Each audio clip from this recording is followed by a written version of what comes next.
One of the best parts about your second company is that you get to not make the mistakes you made in your first company.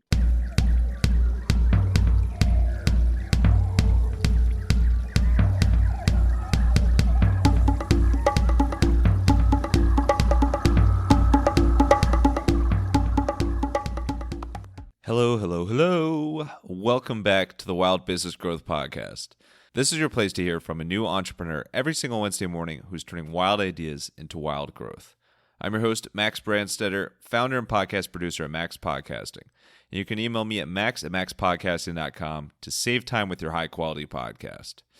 This is episode 198 degrees, and today's guest is Haroon Mokhtarzada, whose last name is equally as long as mine, finally.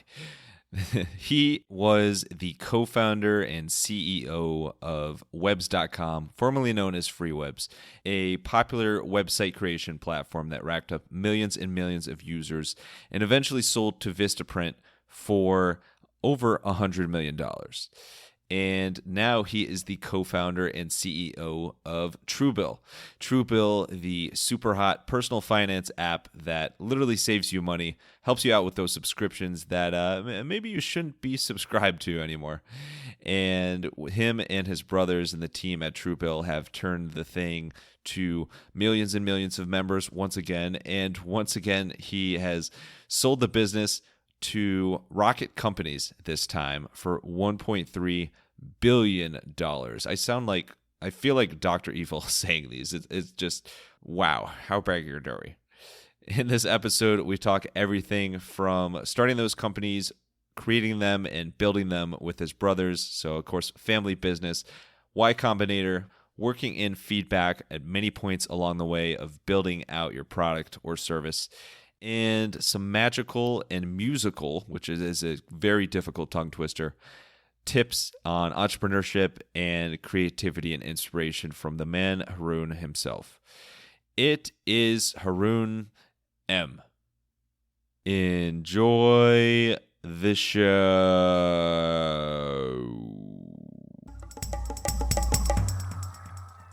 Alrighty, we are here with Haroon Mokhtarzada, one of the most fascinating and talented serial entrepreneurs you'll come across. Got started with Webs.com, which sold to Vistaprint, and then now has leading the charge with Truebill, which got acquired by Rocket. So I don't think there's anything to talk about today, Haroon. Yeah, that's right. Thanks so much for joining. I know you're super busy. Really, really appreciate it. How you doing today? I'm doing great. Thanks for having me. Of course. I mean, it's been a fantastic conversation already. No, we're gonna get into your business stories. Truebill, especially, I feel like is just blowing up and blowing up. I'm seeing it everywhere.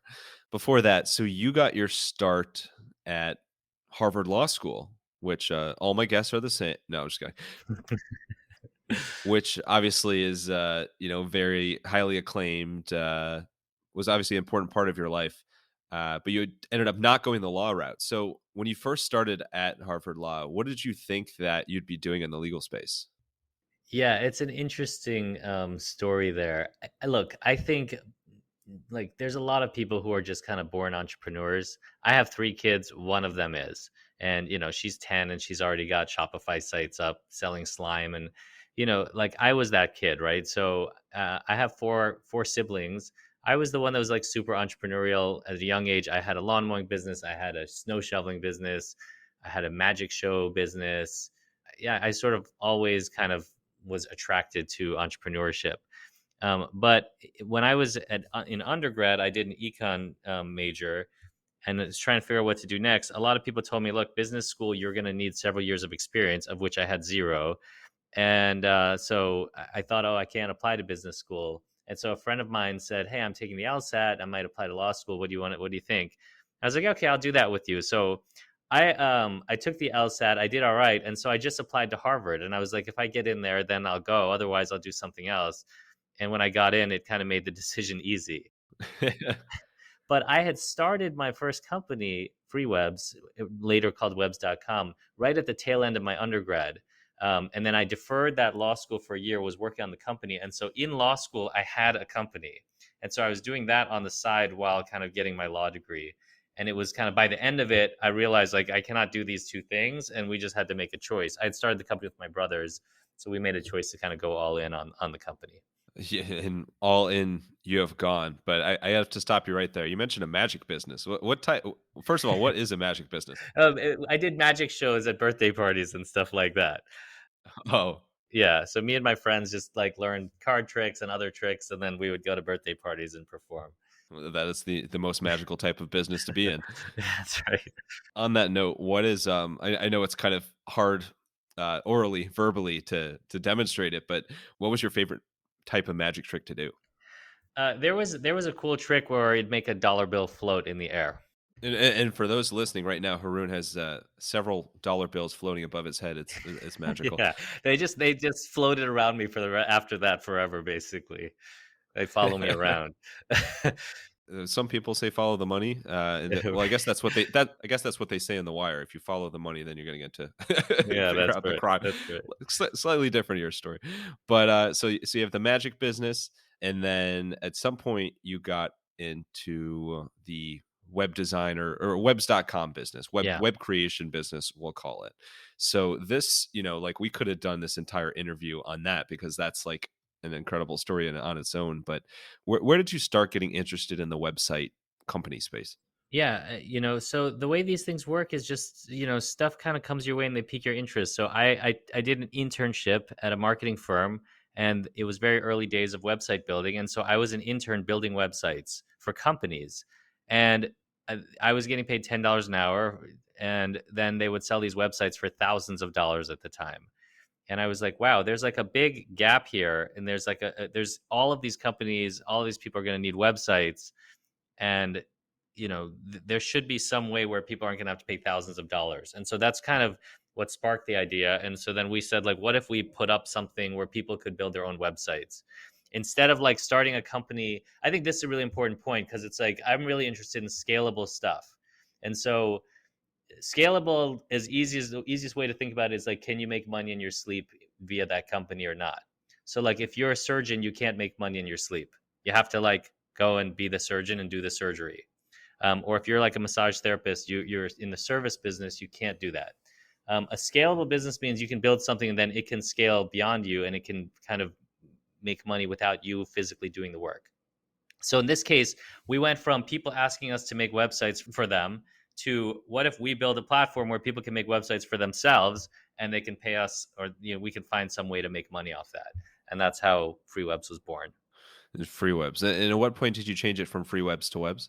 We acquired webs.com maybe like 5 years later or something like that. Yeah. Perfect. And then you launch your global chain of magician Yeah. entertainment companies. That was really cool as well.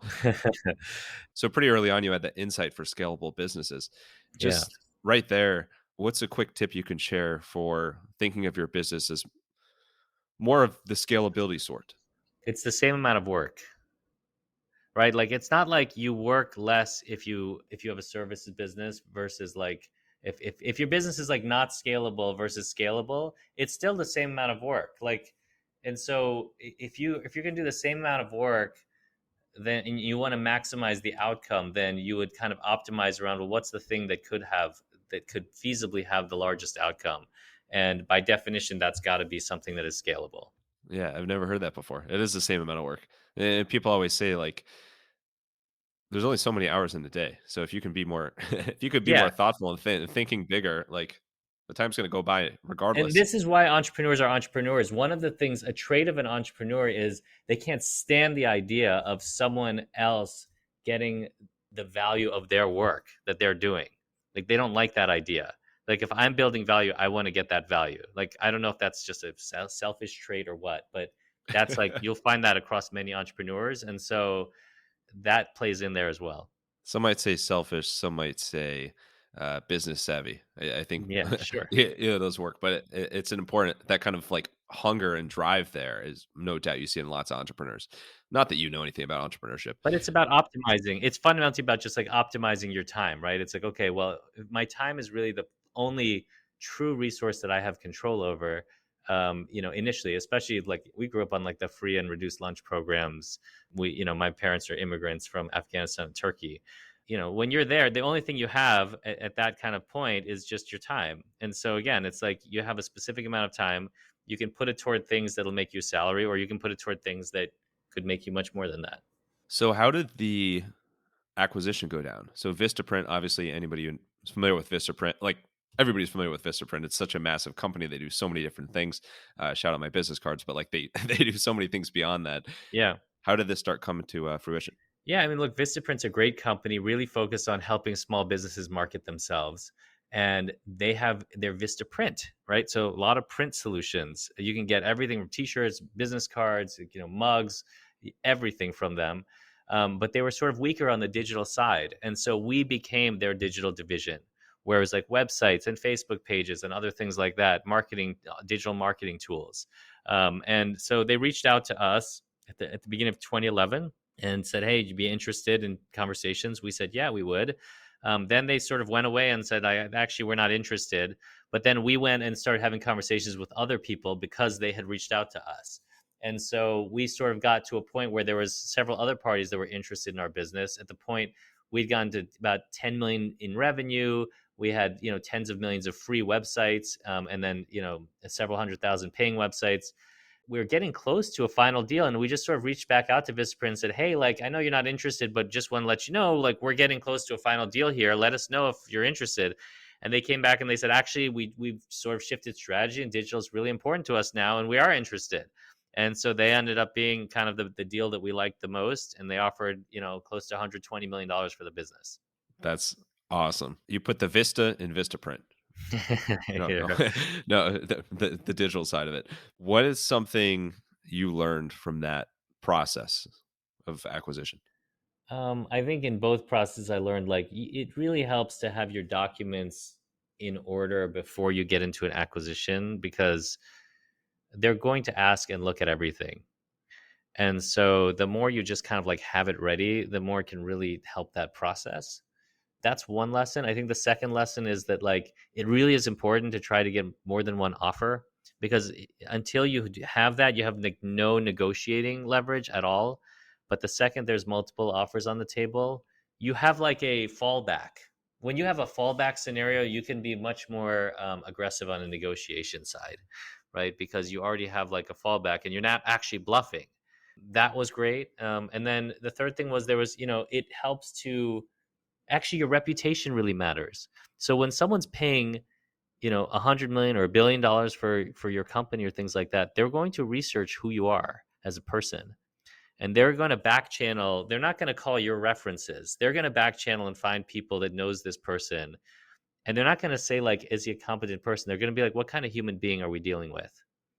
And in my case, they told me they called Nigel Morris, who is the co-founder of Capital One, who was on my a board advisor and kind of a mentor to me, and he happened to know the CEO of Vistaprint really well. And so Robert Keane from Vistaprint called him and said, "Hey, what kind of human being is Haroon?" And Nigel said, "Haroon's cut from a different cloth, and you're going to enjoy having him as part of your company." And it's things like that that make then the CEO say, "Okay, I'm good with this deal. Go and make it happen." And I think people underestimate the importance of those types of things. Another example is like, what's your like what's your employee rating online? Like, how do employees rate you as a CEO or as a boss or things like that? Let's get to Truebill, which at the time of this recording, I had heard of your company before. And then I don't know if it's one of those things where like once something becomes like in your site, you start seeing it everywhere. But from the time that we set up this interview to like us recording today, at the gym here at our apartment building, I saw a commercial on TV for Truebill. And then listening yesterday to one of my favorite sports podcasts, Part of My Take, they had PFT did an ad read for Truebill. So like a host read ad in the middle of the podcast. So obviously the marketing budget, advertising budget's coming to life, but really, really cool. And I think it's such a strong mission behind what you're doing that the more and more people that can benefit from it, the better. So Truebill. So you have the whole kind of lifetime with webs.com. You become integrated with Vistaprint. How did you start shifting to the personal finance space? Well, after so we went to Vistaprint. I was there for a total of 4 years because I really believe in delivering value. But toward the end, I tapered down into part time. And then me and my brothers actually got back into the basement of my brother's house and said, "What do we want to do next?" And we came up with a bunch of different ideas.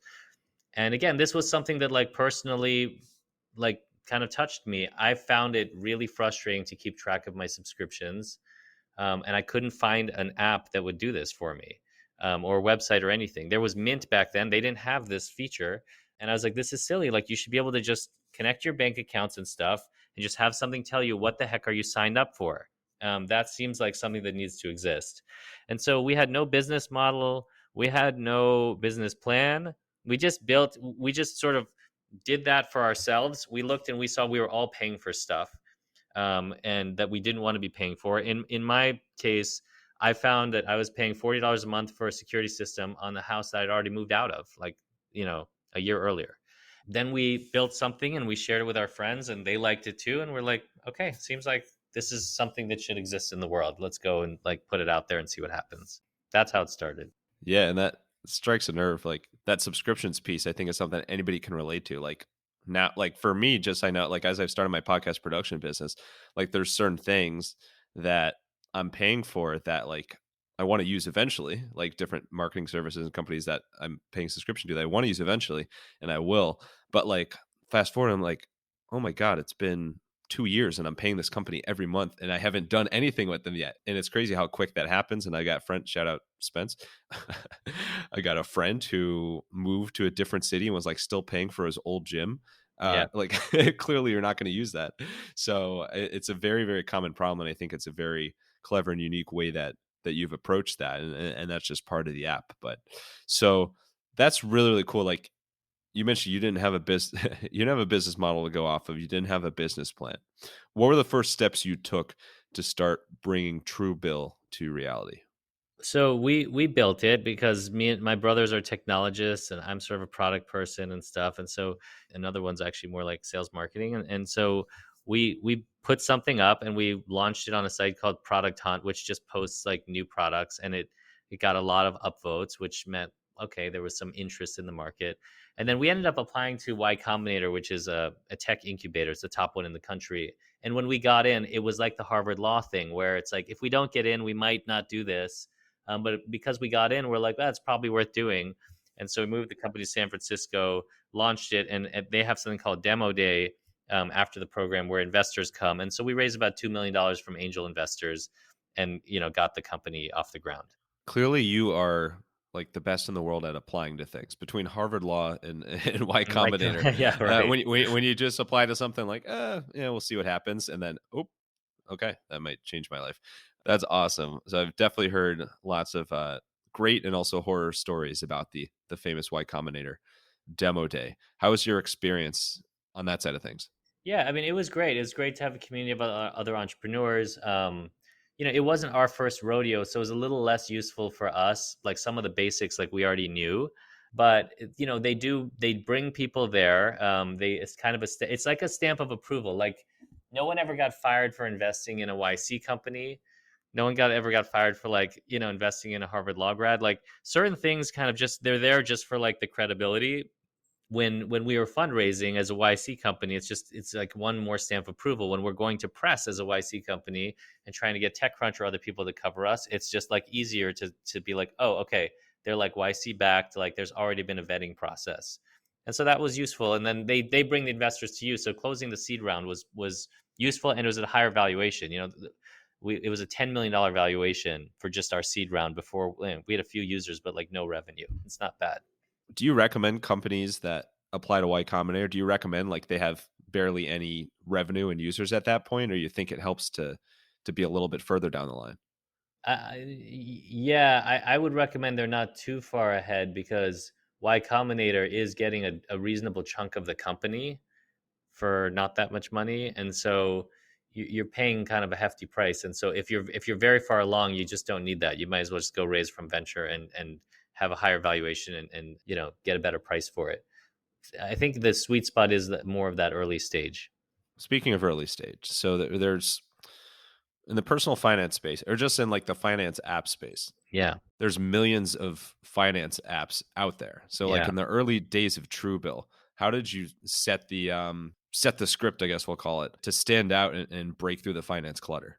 I think one thing we did that was really unique is we're the only finance app that like actually saved you money. So there were other apps that Which is probably you'd think that would be yeah, important. which you think that'd be important. Like there are other apps that would tell you how you could save money. So for example, if you went to Credit Karma, it might say like, "Hey, you could get this credit card and then consolidate your credit cards there and get a lower rate or something like that." So tell you how. If you went to Mint, it might tell you like this is where you're spending money, and so like you could spend less on coffee or something like that. We actually built a services component to this business where you come in and you find those subscriptions that you signed up 2 years ago for and you forgot about. That's just telling you something. We took it one step further where you can hit a button on Truebill and we would cancel it for you and actually save you the money. Or we would call, Comcast on your behalf and actually get you a lower rate on it. And that seemed to be really important to people. Like people that extra leg of convenience where it's like, "Oh my god, this app actually like saved me money. Like I can see the money that it saved me." Made a massive difference, I think. And we didn't spend a lot of time differentiating ourselves or talking about competitors. We just told our message, which is we know you have this problem because we all have it. It's impossible not to have this problem. You're flying blind. Stop flying blind. Come into Truebill. Get visibility on your finances. Oh, and by the way, when it's time to take action, we're going to help you with that and make that super easy. It's pretty crazy to think about. Like if you look at it at a high level, your customers are downloading something to their phone and like literally just through that thing, this like imaginary, well, not imaginary, this real app they're downloading, literally saving money, like because they did that and then because they put in the time to use your app and all the benefits with it. So it's really, really crazy. I totally can get like the convenience factor of being able to unsubscribe and like save money right there in the app. Like that's a huge game changer. What did the process look like for figuring out these tweaks and like little optimizations for the app just to make it that much better for your customers? When you think about optimization, I learned this at the tail end of our webs.com experience. Once you have enough traffic running through your app, you can run basically experiments, scientific experiments. So, how does a scientific experiment work? You have a control, and then you have a variable, or you have a test, and you have a variable that you want to test. And so, the simplest one is like, hey, what color works best for a button? And so you would show half of your users a blue button, half of your users a red button, and then you would measure on the back end. What I would say that we did that was really important was we built a system to make testing very easy to build inside of Truebill. So we spent the time architecting a system where it was rapid for engineers. It was just as easy for an engineer to make something a test as to not make it a test. It wasn't like, oh, there's so much extra work now. If we want to make that a test, can we just roll that out? And so as a result of that, we've done hundreds of maybe even over 1,000 different tests along the way, some bigger, some smaller. Each of those, if let's say 1/3 of them improve your metrics in some way, they stack up over time. The A/B testing engine was a big part and reason for our success for sure. With that many tests, you're A, B, C, D, E, like you're onto like Greek symbols and like the Batman symbol testing because it's gone that far. Again, with like the efficiency and use of time there, like you mentioned that it wasn't over the top difficult or time consuming to make that happen. Yeah, and the reason that's important is because the constraint is the volume you have of data coming through. Because if you need statistical significance, you need a certain amount of volume in each cohort, right? And so you basically the constraint is the number of users coming through and then the time to run the test. You might have to run the test for a certain amount of time. So you kind of need to have tests always ready to go. Otherwise, you're wasting or you're losing time. And you also can't have too many tests running at the same time because they start interfering with each other. And so it's like we saw time again as like a really valuable resource from a testing perspective. And so we really valued that time and made sure we were optimizing it from a testing perspective. Obviously, you're not right now. You're like a well-oiled machine on the advertising standpoint. Like I mentioned, the commercials on big TV networks, that the ads with like top podcast as well. But in those early days, I'm sure it wasn't quite the same scene. How did you start getting momentum and like actually start building that user base in the early days?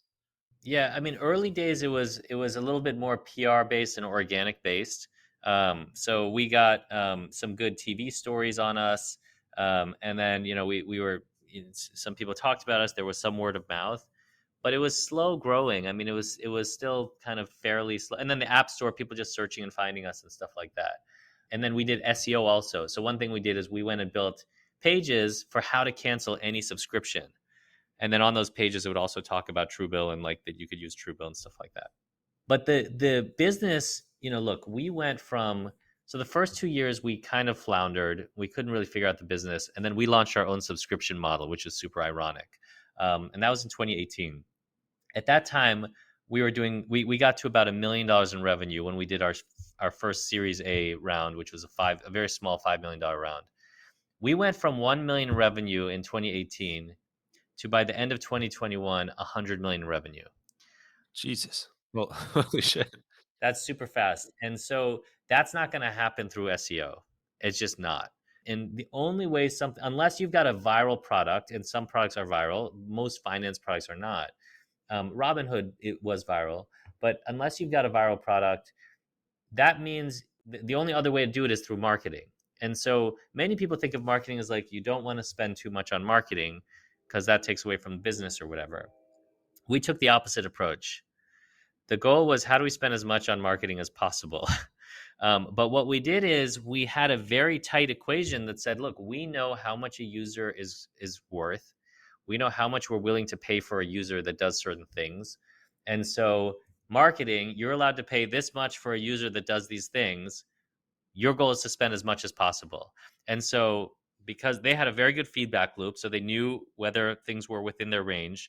And then their job was to expand and to find new channels and to continue to find new channels over time. And so we went from spending 10K a month in marketing to 100K a month in marketing to millions of dollars a month in marketing just by doing that. And when you're spending millions of dollars a month in marketing, you're going to freaking grow, right? Like, especially if you've got an equation that's working, it's math at that point. It became a math equation on growth. And obviously, you need a really good product, and your NPS score or something like that will tell you if that's the case. Otherwise, everyone will leave. But we had good retention. We had a great product. The word of mouth continues to build. But the real scale, the speed at which we could scale was because of the marketing team and what they were able to accomplish. That's words to live by. If you're spending a ton on marketing, you're going to grow.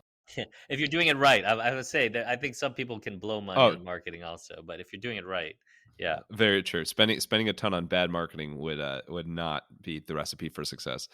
So I'm blown away. So from 1 million to 100 million in revenue in like 3 or 4 years, 3.5 years, yeah. 3.5. Perfect. Okay, we'll average 3 and 4, 3.5, and then the marketing budget steadily increased throughout that period there.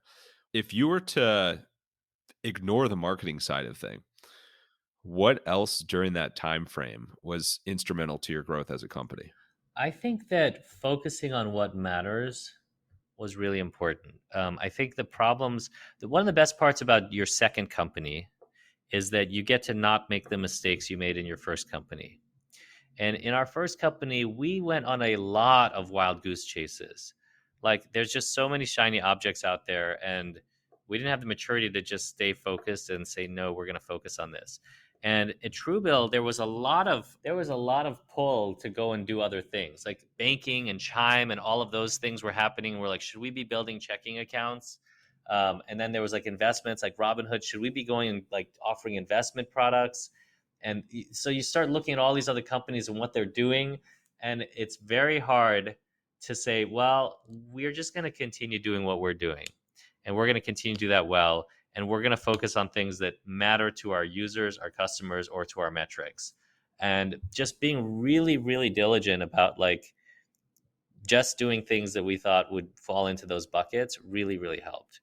It's incredible. I'm blown away. Again, with I mean, you mentioned your first company and the things you learned from that, and then you've been in a super cool space where you managed to go through an acquisition with your first company, and now with this one, gone through another acquisition again, and at an even bigger and larger and grander scale. So, first of all, congrats on the acquisitions. Like, I think whether you call it an an exit or an acquisition or a merger, like just some sort of result like this is something so many entrepreneurs aspire to do to you to do, and you've clearly cracked the code there. But Rocket, so Rocket is it. First of all, I'm kind of partial. I'm from Cleveland originally, Ah, and okay. your and your new friend Dan Gilbert is the owner of the Cleveland Cavs as That's well. right. And in addition, but like I've seen how much he is put into the Cavs organization, and I know he runs his businesses the same way. So that's super cool. But how did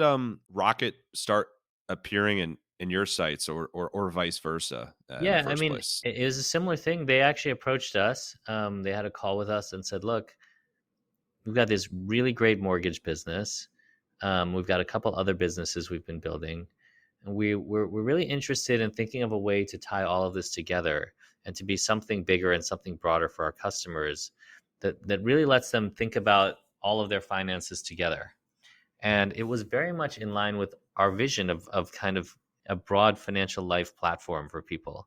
And so as we started talking, when I first heard like, why would we be talking to a mortgage company? But after that first conversation, it became clear that like, wow, we really have like similar visions, and we would really, really accelerate them getting there, like in a major way. And so we said, let's talk. And again, same thing happened. We started conversations. We also went and talked to a lot of other folks. And we also talked to investors. And we had, again, similar situation where there was different opportunities for us. And there, the major question was like, do we want to keep going and try to become a public company by taking like another venture round, or do we want to sell the company? And at the end of the day, we decided that we'd be better as part of Rocket. We were excited about getting on that journey. Besides the dollar amount, obviously, what has been the biggest difference from this to your first acquisition? In our first acquisition, we were sort of an extra product that Vistaprint would sell. Here we are very much central to major parts of the strategy, and so we've been able to have influence and impact kind of in a much broader way, I feel. And so it's like a much more exciting, challenging product strategy experience that we're putting together that touches much more of the parent company than at Vistaprint. And looking back at your career now with the two acquisitions, you maybe a third one if you sold that magic business in the first place. Hindsight's 2020. But if you had to quote unquote dumb it down to your number one tip for any entrepreneur who aspires to be a serial entrepreneur, like aspires to be somebody who starts multiple and grows multiple businesses one day, what would you say? It's funny to say this, but I think fundamentally you've got to launch and get your first customer. Like any of these things could have died, they could have not got off the ground if we just hadn't pushed the launch button. Well, let's go back to webs. The story's hilarious. I mean, we had this platform up, we were building it, we weren't sure if it was going to launch, and then one day we just got users signing up. We're like, why are there users signing? Just like 2 users, 3 users trickling in. We're like, why are they signing up? What's going on? And my 14-year-old brother, who was working with us at the time, he said, oh, I listed us on this directory called DMOZ. Well, that was where Google was getting its initial results from. And so he basically got us into Google, and we accidentally launched the company. And we've talked about it that if we didn't do that, we might have kind of lost interest. But once you have customers, they start demanding stuff from you, and they start telling you what's wrong with your product and stuff like that. And like it creates like an energy to keep going. And same thing with Truebill. I mean, if we hadn't just pushed it out and gotten something and gotten feedback from customers that said, we like this thing, it could have just been dropped as just one of the other 10 ideas that we discussed in the room that day. So it's just super important that like the real difference is just existing versus not existing. And so you've got to like I tell people you should actually try to get there quick to your first customer, like a paying customer or something that's generating revenue as quick as possible, because before then you have no idea. You have no idea. And we had no idea how big it would be. I mean, if you had told me that, I was like, I would say absolutely not. If they're like, you think you can get to 100 million revenue? I'd be like, no, not a chance. I was like, maybe we could get to 20 or 30, in a couple of years. But no, we're not getting to 100 million. It's impossible. Nothing is impossible. Kevin Garnett said it himself, or that wasn't verbatim, but it was pretty close. But it was the same idea. You get the gist of it. And it might seem like finally starting that podcast is just impossible. It's maybe you've been thinking about it for years and years, and it just doesn't seem possible, but it is, and I can help you get there. Hit me up at max@maxpodcasting.com. I can help you out with the 3Ps of podcasting that will get you over the hump and get you a podcast: planning, production, and promotion. Each of those will take loads and loads of time off your plate, and you'll finally have that podcast. Email me at max@maxpodcasting.com.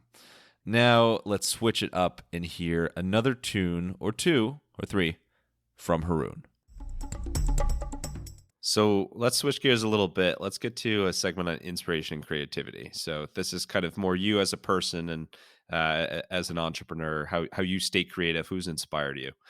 And you've mentioned your brothers a few times, and I mean, I'm all for family business and grew up with my parents having a family business, and super cool. It adds such a cool dynamic to it. Makes it, even more special. How would you characterize what it's been like, working and growing and scaling alongside your brothers? It's been great. Look, if you get along with your family, what's great is you have full trust in them. You don't have to worry about them like leaving the company or something, and like people lose co-founders or getting poached by Google or something like that. You have learned to communicate in similar ways because you grew up around the same dinner table, and so you tend to be able to kind of like get through those things, and then you don't have to learn what their personality quirks are because you already tend to know them. Those are all great. Lastly, if you do have a good exit, and I think this is really important, I think sometimes what happens is if you go build a company and then the rest of your family is just kind of like hourly workers or something, it can create a distance between you and your family members, right? So like you want to go on a certain type of vacation, they can't afford that type of vacation. You can offer to pay for it, but then that also creates a strange dynamic. And so I think one of the best parts of this is when we sold the company, like the money's split up between all of us, and everyone's kind of in a similar situation, and that is really nice and really rewarding. And then we can also do things together. If we're donating to a place, we can all pool money. If we're helping our parents, we can pool money. Like, different things that we want to do, we can do together as well. And when you're with them, are how much of time is like about the business versus, all right, guys, we need to unplug? Like, how do you manage Yeah, that? in at Webs, it was very much all about the business all the time, and then I sort of learned that that's not how I want to do the second one. So with Truebill, we did not talk much about the business at all. In the early stages, you do, but as we matured, we sort of unplugged. What tip do you have for being able to unplug with your family in a family business? I think you can just make a rule and say, all right, guys, tonight, like, we're not talking about business. Like, I think you have to sometimes, if you can't help yourself, like, you just have to make a rule and be like, it's not happening. Like, we're just not going to do it. How about on the hobby standpoint? So, like, what do you do when you do set a rule to? And this is just you personally. Like, when you are able to take your mind off the business, if you are, Yeah. what do you do in your free time to stay creative? A couple things. So one hobby of mine is just I play kind of improvisation piano, and so I like taking like just a song that I hear on the radio that I like and kind of reimagining it on the piano, and that's like it's a creative expression. I don't like playing off of notes because that's less creative. It's more like finding how I want it to be played and playing it that way. And then the other thing is I spend a lot of time sort of in a support role on projects. So if you find people that are really passionate about something, you can really only run one or two big things yourself, because they take so much time. But if you find people that are really passionate about something, capable and whatever, they might not do that without some help. And if you help them, they do it. That means that thing is happening because of you. It would not have happened without you. And so there are several projects I've found like that where I've decided, okay, I'm going to get involved, to make that kind of thing happen. One example is we started an incubator at the University of Maryland. And this was the first year. It's called the Hatchery because it's Maryland Terrapins. Nice. Yeah. I could tell you're very proud of the turtle pun. Very I'm nice. very proud of the turtle pun. And we got four groups that were basically like they did non-existing companies that joined, and by the end of the school year had some kind of startup going. One of them just got accepted into Y Combinator. They're going to get $500,000 of funding, and they're off as a company. that's like, it's really rewarding to know like that would not have happened if we had not put this thing together. Advising startups and entrepreneurs and stuff like that ends up taking a bunch of my free time as well. I do need to hit on the improvisation piano because I've never heard that before. That's Okay. awesome. How did that? How did you improvise this in the first? Like, how did this become a thing that your second career is? Make your own piano. It's definitely not a career. I don't think it's good enough to ever make any money off of it. But Hey, you thought the same thing with your companies, maybe? as I played piano as a kid. My mom put me in piano lessons, and I was interested in it. I liked music, but then I started hating it, and I quit. And then I just got this one teacher, and this teacher was like, "Number one, we need to start playing songs that you like, which is a really good way to be able to stick with learning an instrument. And then number two is like, let's get out from all the notes and let's just understand that like you can actually make music if you understand a bit more about music theory and stuff like that." And so did that, and then and then sort of end up it becomes something that's relaxing, creative, and I basically play every day. On that note, pun intended. There you go. Nice one. Shout out the hatchery. Let's wrap up with some rapid fire Q&A. You All ready right, for it? let's do it. All right, let's get wild. You have, as you mentioned and alluded to, deep ties and roots in Maryland. In Maryland, I don't know why I said that so weird. In Maryland, and obviously with food in Maryland, everybody thinks of crabs and crab cakes, and everything in like the crab world. Besides that, what is another aspect of cuisine somewhere in Maryland that you've stumbled upon that is like, man, this is really good here? There's some really good Persian restaurants. Sort of really enjoy food from that area. That's kind of what I grew up with on the table, was Afghan Persian food. And DC, Maryland have a couple good spots. Nice. Yeah. Shout out Seven Valleys here in Hoboken. We've recently started trying out Persian food more, and yeah, it's really good. It's good. Some of the it's just as someone who's not as familiar with the cuisine and food names, some of the stuff I have no idea how to pronounce it, but it tastes Yeah. good. All right. That's what's important. Yeah, exactly. On that note, see, I did it again. You mentioned your parents are from Afghanistan and Turkey. I would guess that you've visited both those places by now, correct? I have not been to Afghanistan, unfortunately. It's just too unsafe. But I have been to Turkey. Okay. All right. So we'll frame it in the lens of Turkey then. What's something about visiting Turkey that you think most people would be surprised by? In general, when you visit Middle Eastern countries, it feels really safe. Like when you go out at night, there's like kids running around all over the place.